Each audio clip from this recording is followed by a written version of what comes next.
After a long wait, Ted Lasso is back, and I don't know about you, but we're big fans of Ted Lasso in our household, and we watched the first episode last week.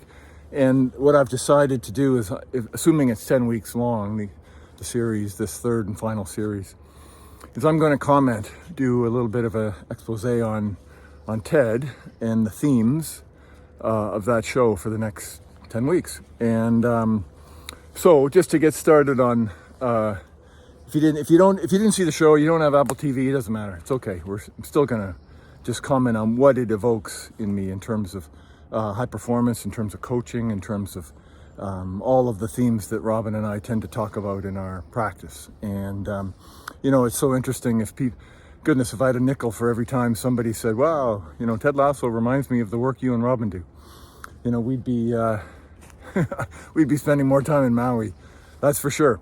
So last night, beginning of the season, developing some characters, dropping some hints, a little bit of foreshadowing as to where they're going to go.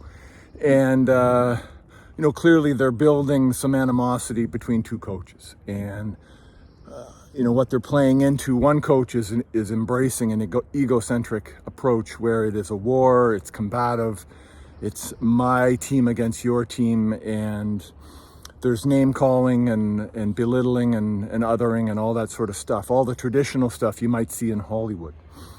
And they are clearly going in that route of stick and carrot, right? Chasing the reward, chasing reputation. Ted, our hero, has chosen not to play that way, no surprise.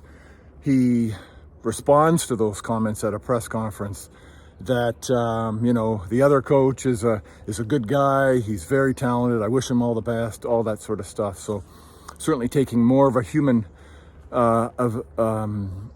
approach, a holistic approach, and staying more sort of soul-centered, right? Not making it about ego, where even though those around him, some of them, are encouraging him to respond in a combative way, to respond with egoic type comments, he doesn't, because he knows better.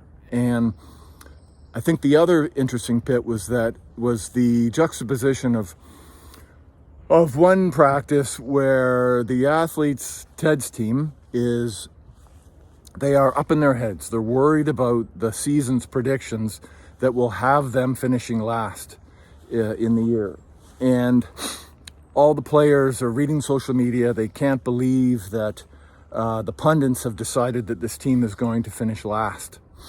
And that's running stories, right? Those are running stories in their heads. It's getting in the way of their ability to train and practice. It's consuming their attention, right? And Ted uses quite an interesting analogy to dissemble that. He takes them to the city sewer system of all places, where he uses the analogy of pipes and a sewer system that removes poop, right? Removes crap out of the soul of the city so that it doesn't build up, right? So that it can function. And Ted uses the same analogy, right? To use each other as a sewer system, right? To use each other as ways to just allow the crap to move through them and not get stuck in their heads and make it more challenging than it needs to be. I think, and then he gets criticized for not training more, but actually going off site to do an exercise like that. What I love about that is that it opens the notion that coaching does not just exist on a playing field or in a pool or on the water or on a track. It is life, right? And when that penny dropped for me as a coach, when I realized that my job as a rowing coach went far beyond what happened on the water, that's when I started to become an effective coach, right? The idea that my role is to transform the lives of these young men, and by doing so, they become better athletes and they become a faster crew. And so when I figured that piece out, my coaching changed. And clearly Ted is there. He understands that my coaching doesn't just happen on the playing field, it happens in life. And I'm open to using any way to make a point, including climbing into the sewer system, to have that point land for his athletes, and good on him. So it should be a really interesting season. The last two certainly have.